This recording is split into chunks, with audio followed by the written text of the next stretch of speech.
This week on Hermitcraft. On this side, which I think is gonna...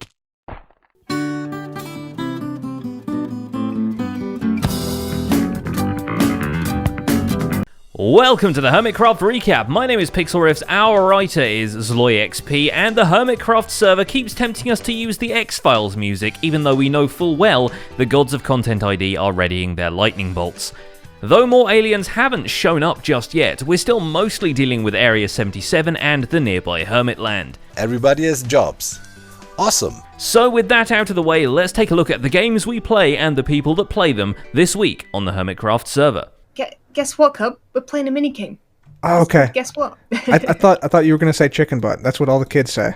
Starting with the people that play them, as in CubFan135 and False Symmetry, who have taken an entire day off just to find out which of them is better at the game of Guess Who. This friendly rivalry evolved into facing off in every minigame available for multiplayer and even some that aren't, which is an absolute riot considering how rarely we really see the two of them together on screen.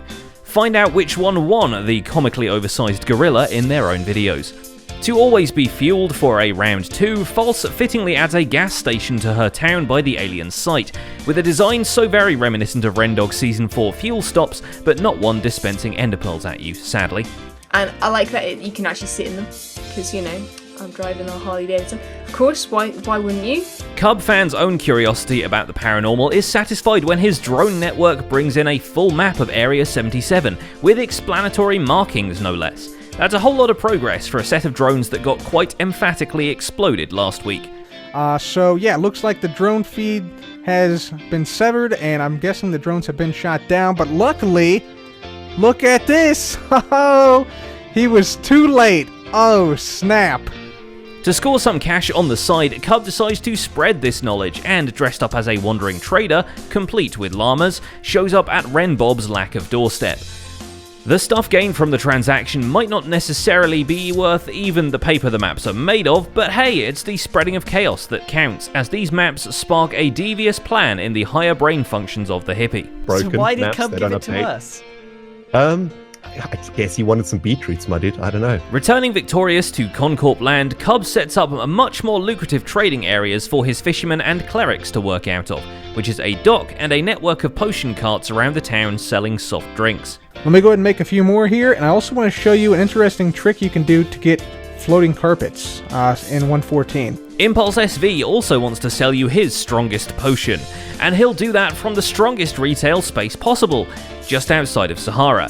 Figuring the wait times are going to encourage people to explore the surroundings, he sets up a simple impulse buys stall for the most popular potions, fire resistance, instant health, splash weakness potions, and golden apples to go with that last one since everyone's curing villagers these days.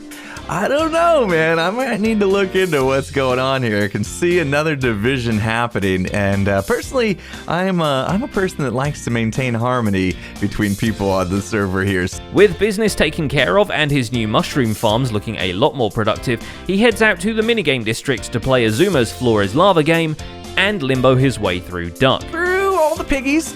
Excellent. Excuse me, guys. Okay, these guys are definitely bullies. Note to self, people's reactions to the pig section of Duck are never not funny. Naturally, just to play the minigames is too little to ask from Azuma. In his admin wisdom, he puts another literal game changer in the area, the Rain Shrine, right next to Let It Rip's giant trident. Really, the Riptide portion of Impulse's minigame was never really used by the masses due to the lack of fitting weather on the server, but now that you can summon your own rain for 5 minutes, it ought to be more viable. Anyway, if we throw a diamond on here, which is going to be the cost to make it rain, wow, that was cool. Rain has been initiated by the ritual for 5 minutes. Excellent. Well, as per usual, the game felt like breaking him back. The mushroom cow farm he was making for a couple of episodes now had to go through a major redesign simply because the wither roses he wanted to use on it do not go on mycelium, not even if you ask them nicely. It still worked out because at what it lacks in wither effect, Azuma made back in using looting 3 on the livestock. Oh my goodness me, it's filled all the way to the top. Does that include the hoppers? Oh, we almost filled it all the way up. That's incredible. That's from one AFK session. He's still got to break one more game though, the run minigame made by Iskal. In a few playthroughs, Azuma managed to outwit the system and get away with all the prizes it had to offer, which he then has put back in to later re-win once Iskall patches all the exploits. Python also gets a chance to face off with Azuma in Stress Monster's jousting game. For someone who owns a Totem of Undying shop, X went down pretty easily. Come on. And we'd love to say no horses were harmed in the making of this episode, but that would be vastly inaccurate. The two of them might also be planning a build swap of sorts, since Python's skyscrapers are back in progress and they both want a change of pace over in Tower Bay. Encouraged by how much quartz he can buy for an emerald, Python's latest additions to the shopping district, a lighting shop over by Scar's landscaping shop, also accept emerald blocks as payment in an alternative to diamonds. With the currencies of all kinds rolling in, he returns to the Lake of Life and plans more of the Lake Town, building structures to house a nano farm that should definitely come with a seizure warning, and an AFK fish farm that leads to him discovering he hasn't caught a fish yet this season. One fish, just literally one fish, just to make sure it goes fishy business. Really? I've never fished in Hermitcraft Season 6. Stress Monster is catching all kinds of aquatic life, and some of it is giving her tridents, both to use in the jousting arena and to sell to people at a new shop in the main shopping district. But first, she wants to set up a reliable source of librarians, and where there are villagers, a zombie is never too far behind. Now, all I did to just grab this bloke was took all the torches down and waited. There was like 2 creepers and a spider, and then this geezer turned up, and I was so happy. I was like, thank you. For once, I actually wanted to see a zombie. Once she's got all the books a trident could ever need, decorating the underside of the drowned farm is the next task, but there's no ink at False's inkwell to craft into dark prismarine. So the second sea creatures Stress has to farm are squid, and she converts a section of a river for that very purpose, all to make sure the villagers just have some trendy accommodation. So everyone, I have now got this all designed. Let's fly in. Wells Knight, as Wells Knight do, commodifies the literal ground. The 10 to 20 block proximity of his mansion is far too fancy to be a part of the common people's village, which is why this week Wells fences and gates his residence away from the rest of Hermitville. And yes, that means the return of the acoustic guitar time-lapse music. He's now, more or less, that house just outside of town that kids are afraid to go to on Halloween, which is saying something considering the houses we've seen in Hermitville so far. And we're going to want to take this path and probably wrap it around and bring it up here. Also, these bushes and this prismarine lantern, they're going to have to go. Iskall does some gatekeeping of his own over at Sahara, where the executive team has decided to make the entire balcony portion into a members-only area for Sahara Now customers. But in the process of figuring out how to set up keycard entry to the balcony, he just now figures out that the delivery process might be a little slow. A bit of rewiring and some ice streams later, he's reduced the wait time by 20 seconds and added a payment system where the confirm button used to be. It still takes longer than most shops, but at least the customer will have less time to be distracted by Impulse's potions. Yeah, here we go. So, box and receipt. Oh, that was almost synchronized. That's beautiful. Yes, I love that. 1 diamond goes in, and it counts it, and that's done. Returning to Hermitland to complete the loot boxes for his run game, or to give it its longer and more accurate name, Random Unfair Nonsense, he also summons Rendog to the jousting arena and promptly unhorses him, then tries his luck at Diamond Drop for a bit of extra pocket change. Yeah, I'm totally fine with that. Totally fine with that. It's not all fun in the sun though, especially since the sun seems to not be working right back at his Mushroom Island. One of his daylight sensors seems to be blocked from light even though there's nothing in the sky above it. At least he has some good redstone to look forward to now Captain Wutax has redesigned his villager minecart storage to work much faster than before. Hours, or in my design it took 12.8 seconds, and here it takes we don't even have to cut that. Look at that. Oh my goodness. Okay, that is ridiculously quick. Perhaps some of his librarians could give TFC pointers about the lectern blocks, since he's placed a few around the vault, but he can't get the books to stand on them. There was supposed to be something about putting books on these lecterns. That's not happening. Hopefully, with the addition of some feathers and ink, he'll soon have a way for people to sign the guest book. In the meantime, he spruces up the filing cabinets in the Overseer's offices and wonders exactly how long it'll take to smelt the absurd amount of kelp he's acquired. Good. I'm going to have to go through here and count everything up and do the math on that again, but I know it's a hideous amount. An insane, stupid amount of kelp. On the surface above, Mumbo reunites with his mustache and finally discovers who Grian and Iskall have been talking to at all the recent meetings. Sorry, I was distracted by sheer profits. I don't turn up to one meeting and they do this. They have given me a serious barnet. Thankfully, he doesn't need the board's approval to start an auto-restocking system for Sahara, build the vault door of Iskall's dreams, and try out Sahara now for the first time. This is pretty cool. He also finally puts to rest the idea that he doesn't like ice, and even proves it by heading out to feed his pet chicken, who poops ice. It's been so long since he fed her that it was probably worth reminding you about that. He's about to shed some light on his trading hall project though, because the zombies are running wild and he discovers any zombified villagers will despawn even if they were name tagged as villagers. After spawn-proofing the heck out of the main chamber and installing a button that calls villagers from the breeder, hopefully it's a much safer place. At least with the combination lock on the outside, it's safe from the prying hands of Grian. Safety isn't the first thing on Joe Hill's mind when designing the aptly named roller toaster, terraforming the land around it to create volcanic vents and pockets of magma, some of which kind of look like a screaming face. It kind of looks like a screaming face. How appropriate for a roller coaster.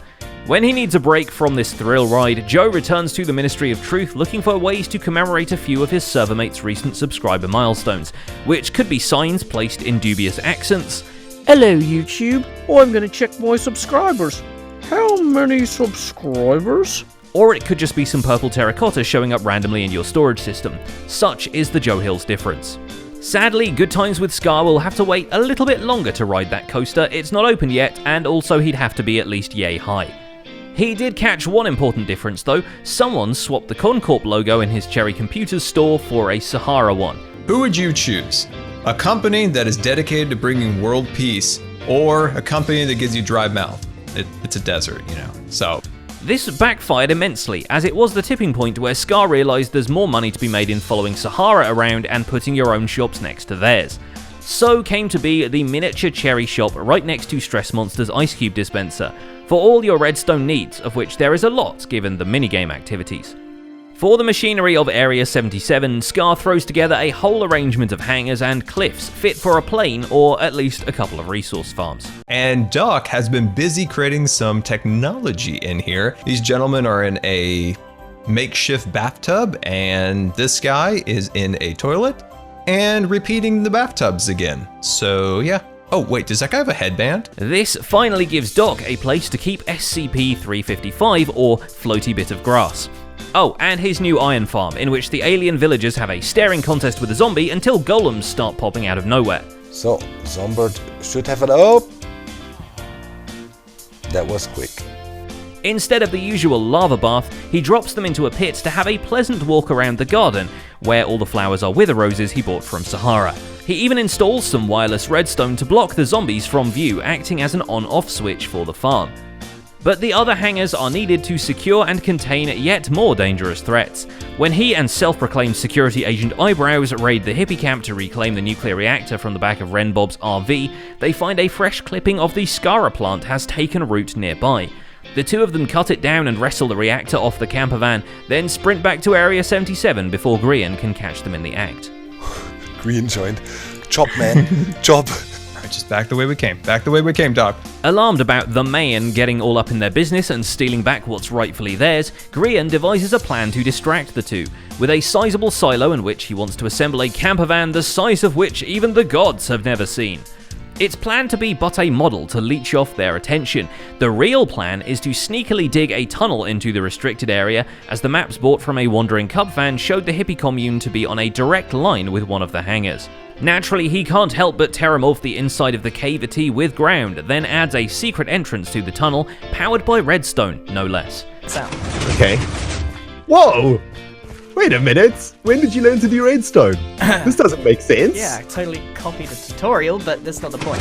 Bye, Ren. Wait a minute. All that in addition to the gardens and tree lines they've already made to make the surveillance of the Hippie commune more difficult.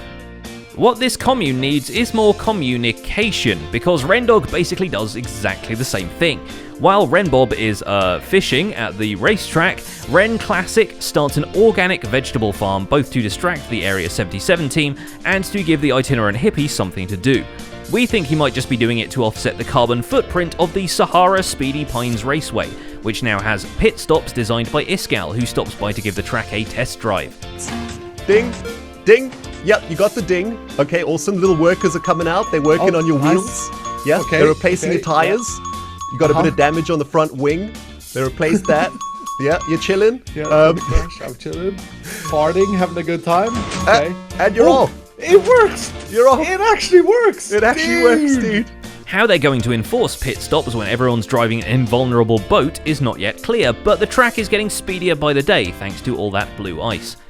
Back at the Hippie hideout though, Renbob gets a visit from a mysterious travelling merchant who hands over some aerial photographs of Area 77, and they realise it's time to go underground in case the same happens to them. Initially digging out a huge cavern and setting up a meeting house inside a giant mushroom, Ren transforms the cave into a Willy Wonka-style mushroom forest, which in the process makes him one of the few people to finally shop and not gamble at Doc's Mushroom Casino. The Shroom Room finally complete, it looks like a scene from Alice in Wonderland, except the entrance is not down a rabbit hole, it's down Renbob's RV toilet. Because, of course it is. Yes, really. You know what? This might explain why the soils of the Shroom Room are particularly fertile, my dudes. And finally there's Corrales, still on the run from the nefarious organization, which he even visits just to make sure they're not chasing him. His quest for finding his place in the world takes him on a sightseeing tour until he finds a village to call home, or rather harm, as the locals refer to it. The rest of the server still remains confusing, especially those Sahara and Concorp fellas whose propaganda the comments section has been throwing at him since day one. I'm not even sure. You guys will have to let me know, right? Because so far, this face knows nothing. But what he can understand is minigames. Well, maybe just not that one. So he tries out Dig Straight Down and the rest. Luckily, the care package he got from X came in shulker boxes and he didn't have it all on his person.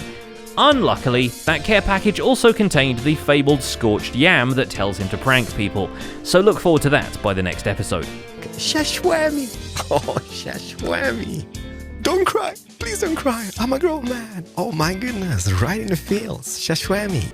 And that's about it for this week's recap. Our writer is ZloyXP, and my name is Pixel Riffs. You can check out Zloy introducing coloured printing to his vanilla Let's Play in the End Screen Theatre this week. Don't forget to leave a like while you're still here and subscribe so you won't miss future recaps. Thanks for watching, and we'll see you next week.